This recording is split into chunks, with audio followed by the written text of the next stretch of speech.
Hi, I'm Dr. Colin Chan from Vision Eye Institute. I'll be talking about collagen cross-linking for keratoconus.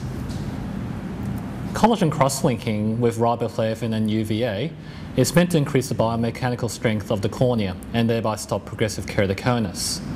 The hope is that this new treatment, with early detection and early treatment, will possibly in the future eliminate the need for corneal transplants, which you know is the primary treatment for keratoconus at present. The seminal study for this was done by Walensek et al. In 2003 and published in the American Journal of Ophthalmology. What they published in the study was quite astounding, that they treated 23 eyes with collagen cross-linking, and in all of those eyes, the progression was stopped. Now, admittedly, it was in a fairly diverse set of patients with a large age group, and also the follow-up was initially quite limited. However, it did also show there was a reduction in steep keratometry of about 2 diopters and about 50%, and most importantly, there were no complications. The actual process of corneal collagen cross-linking is a photoactivated reaction, whereby UVA interacts with riboflavin. Riboflavin then actually breaks down into component parts, including oxygen-free radicals. The oxygen-free radicals then induce the formation of cross-links between adjacent collagen fibrils. Schematically, this is what happens.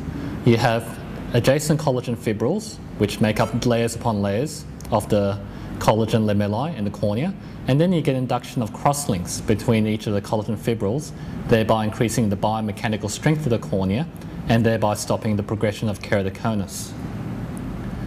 The other aspect of the treatment is that the treatment process itself is relatively simple technically.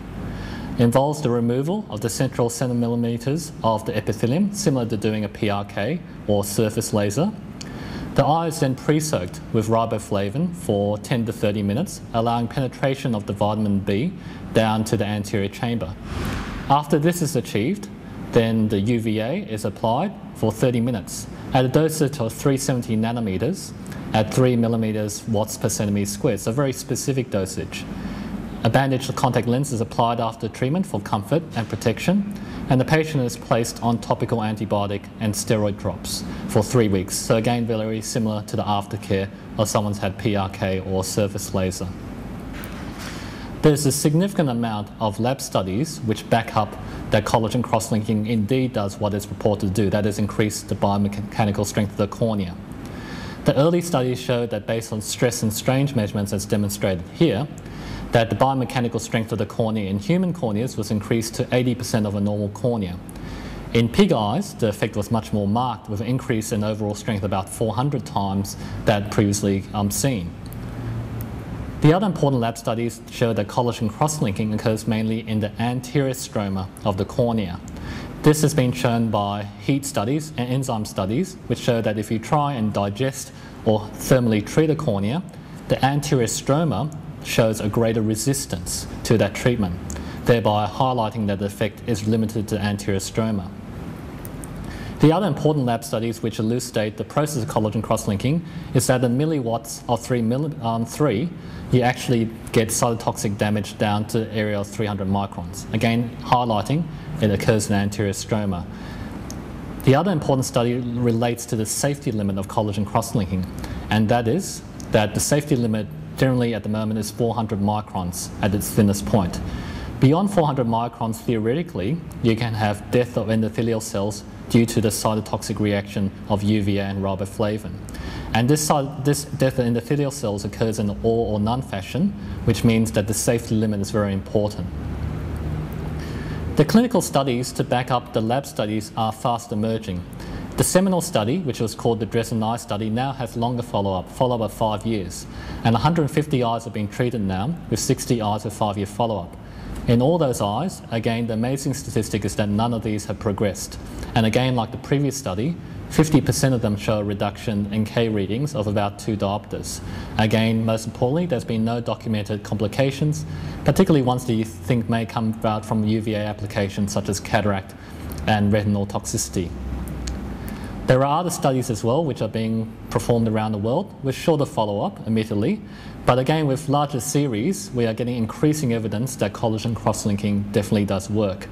A most notable study is the one being carried out by Christine Whitting at the Royal Victorian Eye and Ear Hospital, which is actually a randomised trial comparing one eye to the other eye, and in that trial with 1 year follow-up and 66 eyes treated to date, there's been no progression in the eye that's been treated, but progression in the contralateral eye, which adds weight to the evidence that collagen cross-linking works. This is a topography of a typical patient after collagen cross-linking. You can see from the difference map on the right that you get that flattening again of 2 diopters.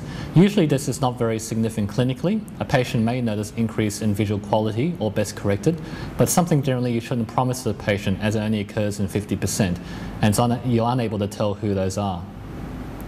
As with all surgical procedures, there are always possible complications with collagen cross-linking, the most common of which is corneal haze, which is usually quite marked early on, but then settles down over 12 months.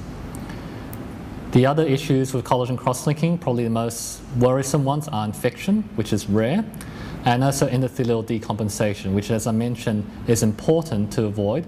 And again, patients with corneas generally thinner than 400 microns should only have this treatment if you can use a hypotonic solution.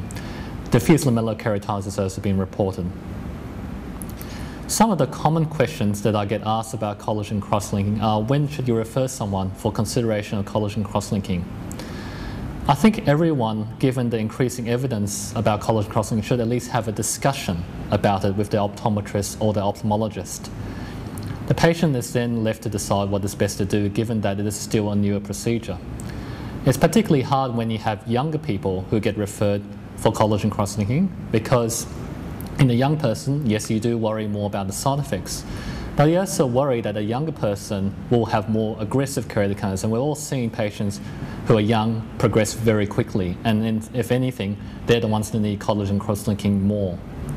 It's important to refer as well if you don't have a keratometry machine or topography in order to perform serial keratometry or topography, again, especially young people who can progress quite rapidly.